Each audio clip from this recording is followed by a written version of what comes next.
Graça e paz, queridos, essa é a nossa exposição do livro de Atos e hoje a gente vai ver o capítulo 11 do livro de Atos. Eu queria te encorajar a já pegar sua Bíblia, seu material de anotação e como a gente tem feito até aqui, a gente vai primeiro fazer uma leitura do capítulo todo e vamos vir pontuando algumas questões ali. Eu creio que Deus vai falar poderosamente com você. Então, antes da gente entrar no texto, eu queria te convidar a compartilhar esse vídeo, inscreva-se no canal também, ative o sininho com as notificações. É importante que você compartilhe esse vídeo para que essa palavra ela ganhe força, para que esse evangelho chegue a mais pessoas e mais pessoas possam ser impactadas com essa leitura sobre o livro de Atos, como viviam os cristãos primitivos da era apostólica. E eu creio, como eu disse, Deus vai falar poderosamente com você e com quem assistir esse vídeo. Amém? Então vamos lá. Atos 11, a partir do verso 1. No capítulo 10, a gente viu o Espírito Santo descendo na casa de Cornélio. Cornélio, ele era da guarda romana, ele era gentil, simpatizante com o judaísmo, e Pedro tem uma visão do lençol descendo com alimentos impuros, e Deus fala para ele nessa visão: não torne impuro aquilo que eu purifiquei. E Pedro, ele é dirigido para ir, dirigido pelo Espírito Santo para ir à casa de Cornélio. Quando ele chega, aqueles presentes ali gentios recebem o Espírito Santo. E aqui no capítulo 11 continua o texto. Na minha Bíblia, eu estou usando a Almeida Revista Atualizada, é a argumentação de Pedro. Diz assim, vamos para o texto. Chegou ao conhecimento dos apóstolos e dos irmãos que estavam na Judéia, que também os gentios haviam recebido a palavra de Deus. Verso 2. Quando Pedro subiu a Jerusalém, os que eram da circuncisão o arguíram, dizendo: entraste em casa de homens incircuncisos e comestes com eles. Então Pedro passou a fazer-lhes uma exposição por ordem, dizendo: eu estava na cidade de Jope, orando, e num êxtase tive uma visão, que observei descer do céu um objeto como se fosse um grande lençol baixado do céu pelas quatro pontas e vindo até perto de mim. E fitando para dentro dele os olhos, vi quadrúpedes da terra, feras, répteis e aves do céu. Ouvi também uma voz que me dizia: levanta-te, Pedro, mata e come. Ao que respondi: de modo nenhum, Senhor, porque jamais entrou na minha boca qualquer coisa comum ou imunda. Segunda vez falou a voz do céu: ao que Deus purificou, não consideres comum. Algumas versões vai estar impuro. Verso 10. Isso sucedeu por 3 vezes. E de novo, tudo se recolheu para o céu. Verso 11. E eis que na mesma hora pararam junto da casa em que estávamos 3 homens enviados de Cesareia para se encontrarem comigo. Então o Espírito Santo me disse que eu fosse com eles, sem hesitar. Foram comigo também estes 6 irmãos e entramos na casa daquele homem, de Cornélio. E ele nos contou como vira o anjo em pé em sua casa e que lhe dissera: envia a Jope e manda chamar Simão, por sobrenome Pedro, o qual te dirá palavras mediante as quais será salvo tu e toda a tua casa. Verso 15. Quando, porém, comecei a falar, caiu o Espírito Santo sobre eles, como também sobre nós no princípio. Então me lembrei das palavras do Senhor quando disse: João, na verdade, batizou com água, mas vós sereis batizados com o Espírito Santo. Pois se Deus lhes concedeu o mesmo dom que a nós nos outorgou, quando cremos no Senhor Jesus, quem era eu para que pudesse resistir a Deus? E ouvindo essas coisas, apaziguaram-se e glorificaram a Deus, dizendo: logo também aos gentios foi enviado por Deus, concedido o arrependimento para a vida. Verso 19. A igreja em Antioquia. Então, os que foram dispersos por causa da tribulação que sobreveio a Estevão, o primeiro mártir da igreja, se espalharam até a Fenícia Chipre e Antioquia, não anunciando a ninguém a palavra, senão aos judeus. Alguns deles, porém, que eram de Chipre, de Cirene, e que foram até Antioquia, falavam também aos gregos, anunciando-lhes o evangelho do Senhor Jesus. A mão do Senhor estava com eles, e muitos crendo se converteram ao Senhor. A notícia a respeito deles chegou aos ouvidos da igreja que estava em Jerusalém, e enviaram Barnabé até Antioquia. Tendo eles chegado e vendo que a graça de Deus vendo a graça de Deus, alegrou-se e exortava a todos que com firmeza de coração permanecessem no Senhor. Verso 24, porque era homem bom, cheio do Espírito Santo e da fé. E muita gente se uniu ao Senhor. Partiu Barnabé para Tarso à procura de Saulo. Tendo-o encontrado, levou-o para Antioquia. E por todo um ano se reuniram naquela igreja e ensinaram numerosa multidão. Em Antioquia, os discípulos pela primeira vez foram chamados de cristãos. Naqueles dias, verso 27, desceram alguns profetas de Jerusalém para Antioquia. E apresentando-se um deles, chamado Ágabo, dava a entender pelo Espírito que estava para vir grande fome por todo o mundo, o qual sobreveio nos dias de Cláudio. Os discípulos, cada um conforme suas posses, resolveram enviar socorro aos irmãos que estavam na Judéia. O que eles, com efeito, fizeram, enviando aos presbíteros por intermédio de Barnabé e Saulo. Bom, feita a leitura, agora a gente vai pontuar algumas questões aqui desse capítulo 11. Então, Pedro, no capítulo 10, ele vai movido pelo Espírito Santo e ele encontra com os gentios da casa de Cornélio, a família de Cornélio, e alguns judaizantes, os que eram da circuncisão, questionaram a Pedro, dizendo, entraste na casa de homens incircuncisos? E Pedro faz toda aquela explicação do que tinha acontecido com ele, a direção que ele recebeu do Espírito Santo para ir até a casa de Cornélio. E ele explica tudo isso, que ele estava em Jope, e chegam os homens lá de Cornélio procurando ele, mas o Espírito Santo já tinha falado com Pedro. Pedro faz essa explicação toda. E os da circuncisão eram os cristãos que vieram provenientes do judaísmo, conhecidos como aqueles do partido da circuncisão. Eram aqueles que entendiam que era um entendimento raso ainda, o cristianismo estava se formando, eles entendiam que as leis judaicas deveriam ser seguidas somadas à fé em Cristo. Eles eram os do partido da circuncisão, que eles defendiam também a circuncisão, a guarda do sábado. Então esses homens, até de bom coração, eles chegam até Pedro e perguntam, Pedro, você estava na casa desses incircuncisos, desses gentios? E Pedro explica todo o contexto para eles, do verso 2 até o verso 18. Pedro ele vai fazer uma exposição dos motivos, explicar por que ele estava na casa dos gentios. Então Pedro, ele no verso 15, ele fala assim, e eis que na mesma hora pararam junto da casa em que estavam 3 homens enviados de Cesareia, que o Cornélio, ele está em Cesareia, ele manda 3 homens ir a Jope buscar Pedro.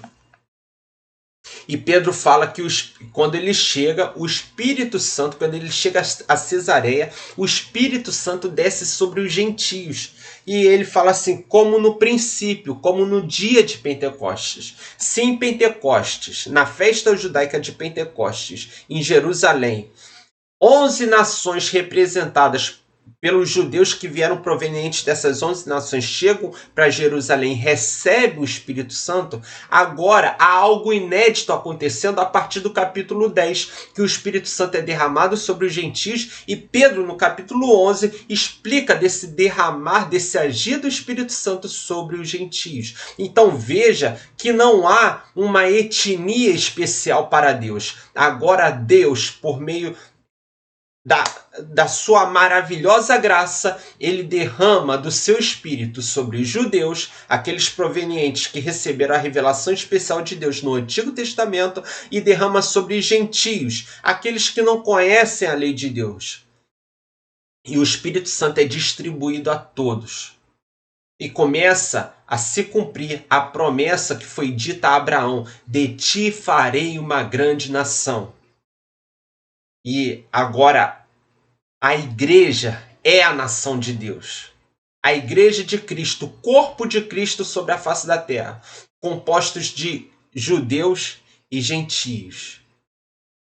Pessoas de todos os povos têm a oportunidade em Cristo Jesus de receber a ação maravilhosa da pessoa do Espírito Santo descendo sobre eles. E se você crê nesse vídeo, assim como desceu na casa de Cornélio, em Cesareia, também eu declaro o Espírito Santo descendo sobre a sua vida. Você não vai sair desse vídeo da mesma maneira que você iniciou nos minutos iniciais desse vídeo, mas você vai ser impactado. Então receba nesse momento o Espírito Santo sobre a sua vida.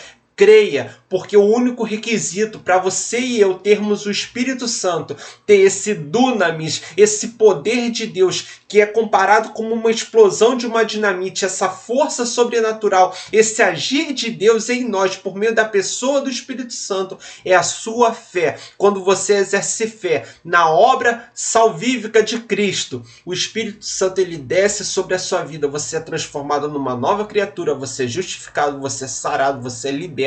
O pecado não tem domínio mais sobre a sua vida, porque existe sobre você. No momento que você crê, você é selado com o Espírito Santo da promessa, conforme está lá em Efésios 1.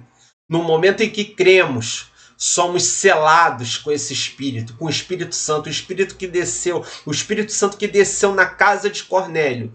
Pedro agora dá a entender que esse Espírito Santo que desceu em Pentecostes, desceu em Cornélio, agora é disponível para todos. Não há judeu, não há grego, não há gentio. Todos que exercem fé na obra da salvação, iniciada em Cristo Jesus e consumada em Cristo por meio da ressurreição, recebem o dom do Espírito Santo. E o Espírito Santo, ele é a capacitação. Quando ele desce em você, ele desce para te capacitar para um propósito, para uma atividade. É a unção de Deus extrapolando em você e por meio de você, para que aquela palavra que você recebeu, você possa divulgar, você possa anunciar. E como está lá em Atos 1, verso 8, você se torne uma testemunha de Cristo, da sua morte e da sua ressurreição. Então no verso 19 diz que, agora diz assim, eu vou ler com você o verso 19. Então, os que foram dispersos por causa da tribulação que sobreveio a Estevão foi o primeiro mártir da igreja, ele foi apedrejado, se espalharam até a Fenícia, Chipre e Ásia. Ele foi morto em Jerusalém. Então os judeus convertidos ao cristianismo, eles se espalharam com medo da perseguição, não anunciando a ninguém a palavra, senão somente aos judeus. Verso 20. Alguns deles, porém, que eram de Chipre e de Cirene e que foram até Antioquia, falavam também a gregos, anunciando-lhes o evangelho do Senhor. E nesse contexto de perseguição, uma perseguição primeiro promovida pelo judaísmo, uma perseguição contra essa seita que sai do judaísmo e vai formar o cristianismo, e fica claro aqui no capítulo 11, a gente vai ver mais à frente, que eles são denominados cristãos. Essa primeira perseguição faz com que o cristianismo seja difundido para os gentios. A perseguição é o causador, é o movimento inicial que faz com que o evangelho seja espalhado agora para os gentios. E o ato inicial que marca essa difusão do evangelho para os gentios é Pedro sendo movido pelo Espírito Santo para ir até Cesareia, até a casa de Cornélio e seus familiares, e eles recebem o Espírito Santo. E diz assim, que os que foram dispersos por causa da tribulação que sobreveio a Estevão se espalharam para Fenícia, Chipre e Antioquia. E Antioquia, ela está às margens do rio Eurontes. Esse rio era cerca de 480 quilômetros ao norte ali de Jerusalém. Então, Antioquia, ela estava próxima a esse rio, que distanciava de Jerusalém 480 quilômetros. Note que como eles se espalharam com receio dessa perseguição.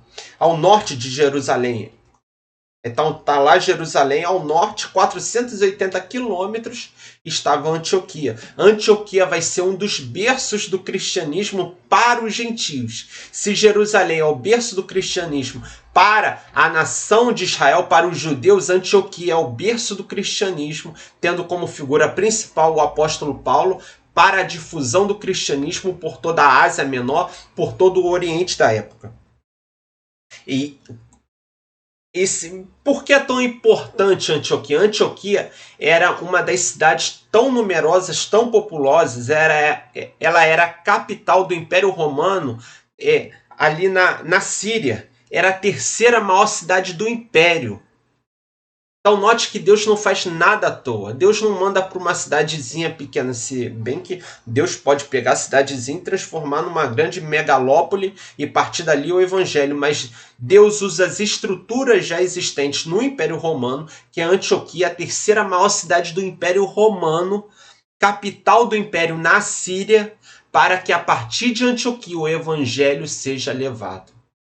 A uma distância de 480 quilômetros do norte de Jerusalém, Antioquia se torna o centro das missões para os gentios, marcado principalmente pelo apóstolo Paulo. E o mundo ao redor, o mundo conhecido, vai recebendo a palavra de Jesus Cristo, o evangelho da verdade. Então todos esses que saem fugidos da perseguição que teve como Marte Estevão, agora eles saem e ainda que timidamente anunciando o evangelho, pregando o evangelho. A gente tem aí que foi chamado Barnabé, lá de Jerusalém. Barnabé é chamado, ele é eleito como um homem cheio de fé, um homem temente a Deus, cheio de fé. E ele vai para Antioquia. Lá no verso 22, a notícia a respeito dele chegou aos ouvidos da igreja que estava em Jerusalém, o berço do cristianismo entre os judeus. E enviaram Barnabé até Antioquia. Tendo ele chegado, verso 23, e vendo a graça de Deus, alegrou-se e exortava a todos que com firmeza de coração permanecessem no Senhor. Porque ele era um homem bom, cheio do Espírito Santo e da fé, e muita gente se uniu ao Senhor. Então Barnabé ele é enviado de Jerusalém para Antioquia, e ele quer ver esse movimento agora que está iniciando, e ele vê que os gentios estão recebendo o Espírito Santo. E ele se alegra, ele começa a exortar, ele começa a falar, olha, permanece no Senhor, fica firme. E eu e você fomos chamados para anunciar a Jesus no nosso ambiente de trabalho, na nossa faculdade, na nossa vizinhança, na nossa família, aonde fomos. Somos portadores dessa palavra, somos testemunhas de Cristo. E olha a expressão que o autor de Atos usa aqui, o autor Lucas usa. Barnabé era um homem cheio de fé e do Espírito Santo. Esse é o ideal que nós devemos perseguir. Apesar da perseguição que estava tendo, Barnabé ele vai de Jerusalém para Antioquia. Apesar do que estava acontecendo aos cristãos, em que Estevão já havia sido morto. Paulo, antes de ser convertido, tinha saído ao encalço dos cristãos. como uma seita ali do judaísmo para perseguir e levá-los até a sinagoga para serem julgados ali e martirizados. Apesar de tudo que estava acontecendo, dessa perseguição, Barnabé, homem cheio do Espírito Santo e de fé, ele sai de Jerusalém e vai para Antioquia. E esse é o ideal que nós temos que ter. Nós somos movidos pela palavra de Deus por meio da ação do Espírito Santo, tal qual era Barnabé, homem cheio de fé e do Espírito Santo. 2 pilares para a nossa vivência cristã: ser cheio de fé e do Espírito Santo. E como vem a fé? Por meio da leitura da palavra de Deus, por meio de ouvir a palavra de Cristo. E o Espírito Santo, por buscar ardentemente a sua presença. Barnabé era esse homem, cheio de fé e do Espírito Santo. Porque nem tudo a Bíblia vai normatizar. Para essas questões, temos a orientação, a direção do Espírito Santo. Por exemplo, a Bíblia não vai dizer para você largar um emprego e ir para outro. A Bíblia não vai dizer questões acerca de decisões comuns do dia a dia.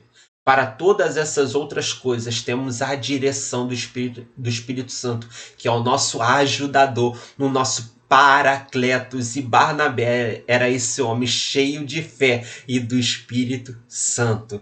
Por isso que não existe leitura, estudo das Escrituras sem a ação do Espírito Santo, que nos conduz a todas as verdades que Jesus já tinha dito. O próprio Senhor Jesus fala: olha, é necessário que eu vá, para que venha o Espírito Santo, esse outro ajudador. Ele vos guiará por tudo que eu já tenho dito e vos conduzirá em toda a verdade. Ou seja, o Espírito Santo não traz uma nova revelação, mas o Espírito Santo nos lembra de tudo aquilo que Jesus já nos disse. E verso 25 diz assim: e partiu Barnabé para Tarso, à procura de Saulo. Saulo, que é o apóstolo Paulo, Paulo é o nome de Saulo no grego, ele estava em Tarso, porque ele já havia sido sofrido aquele impacto do Espírito Santo, ali havia ficado cego, e ele está em Tarso, e Barnabé vai ao encalço dele, porque já tinha chegado em Jerusalém a notícia de que o perseguidor, até porque Paulo vai a Jerusalém, ele se apresenta aos apóstolos, mas depois ele volta para Tarso, e Barnabé vai até Tarso, e vai à procura de Paulo, e tendo encontrado, levou Paulo para Antioquia. E por todo um ano se reuniram naquela igreja de Antioquia e ensinaram numerosa multidão. Em Antioquia, olha que tremendo, em Antioquia foram os discípulos pela primeira vez chamados de cristãos. A gente vê essa referência de cristãos no Novo Testamento em 2 situações. Em 1 de Pedro, capítulo 4, verso 16, que quer dizer partidários de Cristo, e aqui em Atos capítulo 11, verso 26. Em Atos 11, verso 26 e em 1 de Pedro capítulo 4, verso 16. Seguidores de Cristo, partidários de Cristo, do partido de Cristo. E aqui fica marcada a divisão, que agora o cristianismo não é mais uma seita do judaísmo, mas e eu posso botar assim, não fazendo anacronismo, mas uma religião à parte, que segue os ensinamentos de Cristo. O Antigo Testamento trazia sombras e tipos que apontavam para o Messias que viria.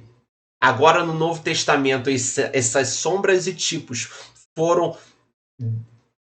concretizados em Cristo Jesus, naquele que veio e é o mesmo que voltará para levar a sua igreja.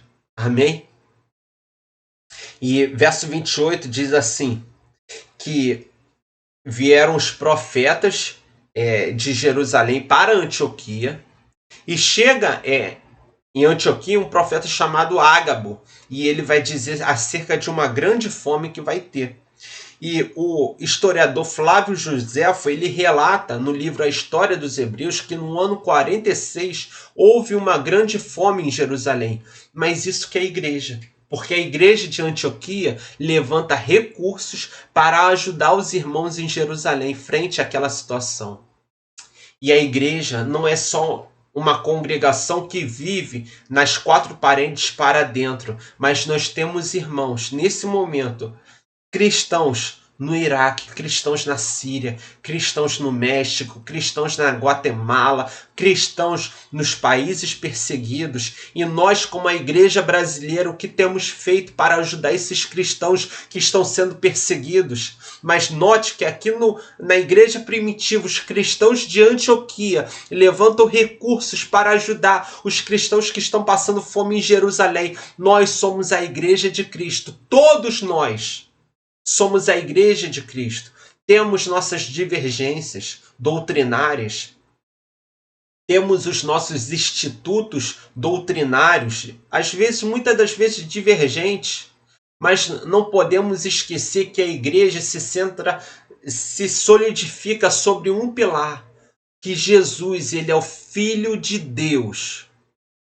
Foi essa revelação que Pedro teve, e Jesus fala sobre esse entendimento: vou construir a minha igreja. A igreja de Cristo é todo aquele que confessa que Jesus é o Filho de Deus, apesar de questões doutrinárias diferentes, entre questões arminianas e calvinistas, entre predestinação e eleição, livre-arbítrio ou não. Nós somos a igreja de Cristo, e se nós cremos que Jesus, ele é o Filho de Deus, nós devemos estender as nossas mãos além dos nossos muros, para que cristãos em outras partes do mundo sejam alcançados, porque somos parte de um corpo. Às vezes, a mão pode ter uma atitude melhor do que um fígado poderia ter.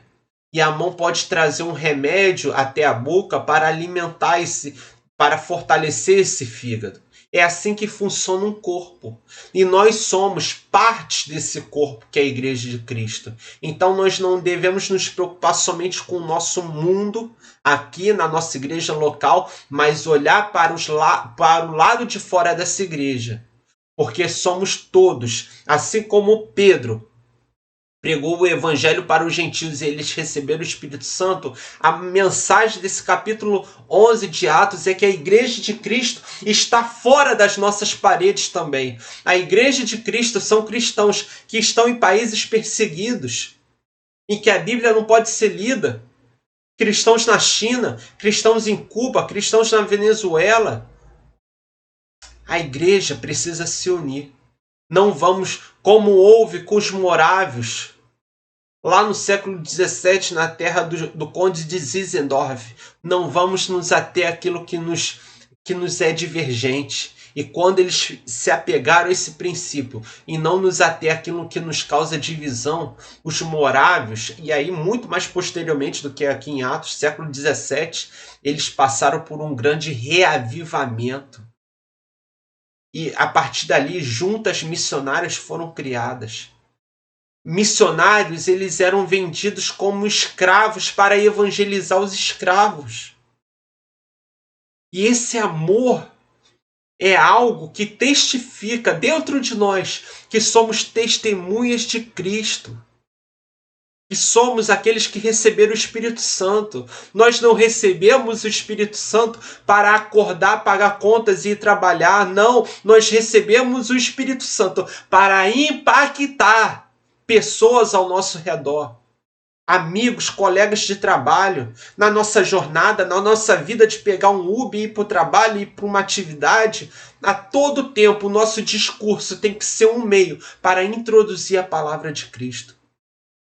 Paulo fala para Timóteo: Timóteo, pregue o evangelho, quer seja oportuno, quer não. A todo momento podemos testemunhar a Cristo, seja com atitudes, seja com palavras. Então essa é a mensagem do capítulo 11 de Atos. A igreja de Cristo está espalhada pelo mundo todo. E nós somos essa mão, que assim como Antioquia forneceu sustento para a igreja de Jerusalém, nós somos essa mão que alcançamos os nossos irmãos cristãos. De repente, à nossa volta que não vemos.